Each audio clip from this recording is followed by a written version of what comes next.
From Rise of the Beasts, it is Scorponok, the Predacon. And me and Leo here are wondering, where the hell were you in the movie?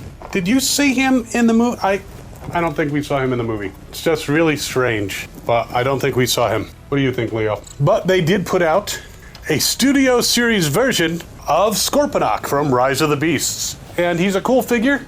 I'm going to go through him with you bit by bit, break him out of this package, which I've already done and kind of stuffed him back in.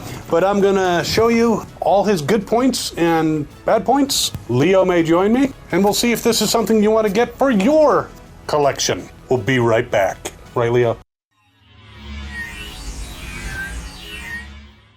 Okay, Leo saw another cat and had to chase him. Yes, I have more cats than you may realize. But let's get this guy out of his package. Now, like a lot of the Studio Series, he comes with a backdrop to show what he looks like in the movie. Which, you know, again, I don't recall seeing this guy in the movie. I mean, I saw Maximals, I saw Autobots, I saw Terracons. This guy wasn't one of them. I mean, he definitely has that Beaver-style look on this backdrop thing that he can barely be on because he's got these legs on his back. There you go. He stands for a few moments. And he comes with some tail. So I don't use these. It's a great idea, and if you have the room, by all means, but honestly, I don't have the room to put a backdrop like that in front of all my different characters.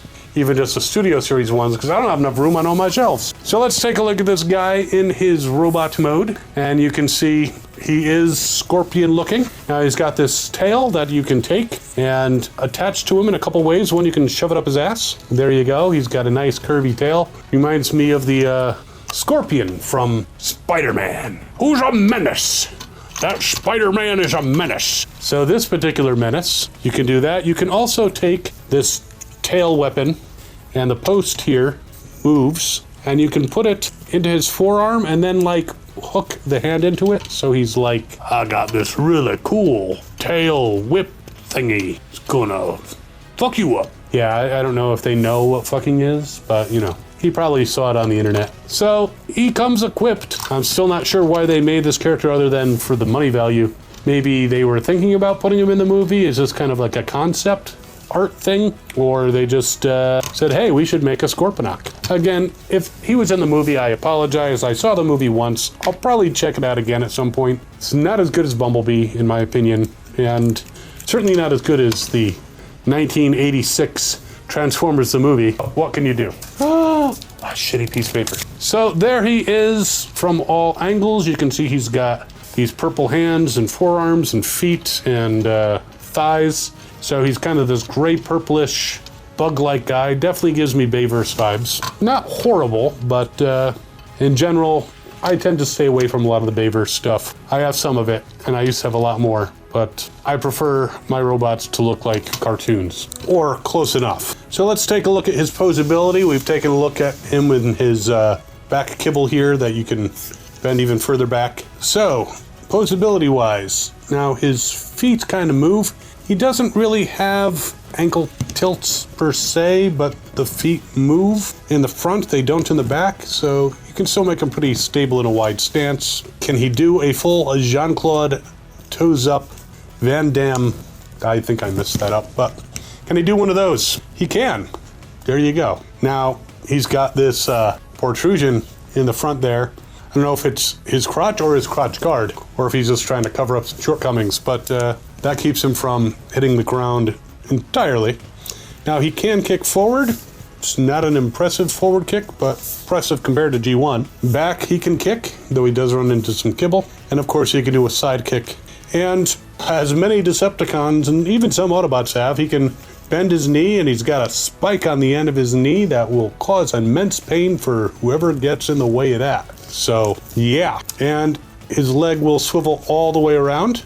Though you gotta be careful of his knee spike hitting his crotch cover, or his dick, whatever that is. He does have some twisting at the waist. Because of this piece in the back, he can't twist all the way around, but still some good dynamic posing. Now, he doesn't really have any ab crunch or anything like that. His arms can go all the way around, especially if you make sure they don't hit these legs that are in the back. And he can bend at the elbow, can swivel around. His hands turn around. He's got a swivel in his upper arm, And you can kind of give him a little shrug thing because the shoulders move up and down like this as well. So pretty posable there. The head, on the other hand, now it does go up like this, but that's for his beast mode. So turning it, he can kind of turn a little bit to the side to side. If you go too far, it will pop off. So don't go too far. So it doesn't really turn all the way around. It's not designed to. And you can adjust the back legs to make him look wider, more menacing perhaps, if you would like, or you can move them further back to make him look slimmer, so he can be a fashion model. So not a bad figure, pretty posable. You would have looked very good on screen if you were there. His face does remind me a little bit of like a lot of the Bayverse Megatron faces, but except when you get to the bottom, it looks like mandibles, almost a little Predator-like in there. All right, let's check out his Scorpion mode. Beast mode! So there he is in his Scorpion mode. Doesn't look like necessarily a real Scorpion, but still pretty cool. Definitely a cybernetic style of Scorpion. Face up here, some pretty mean claws in the front here. Now his legs are actually somewhat posable. You can swivel these side legs in the front. These you can kind of adjust at least the angle a little bit. These ones in the front have a little bit more movability with these hinges on the side. And the back legs can actually be moved a little bit more. Oh, I forgot to plug in a here. But they have a little bit of maneuverability in the back here. They can move back and forth. So he is a scorpion-like creature. Again, I'm not sure why they put out a figure of him when he wasn't in the movie, but then again, they've put out a Megatron for Rise of the Beast. He wasn't in the movie. The tail can straighten out and then come lashing forward. Well, not quickly, but you can bend it forward. So he's stabbing himself. It does not really have the range. Nope, can't bend it that way.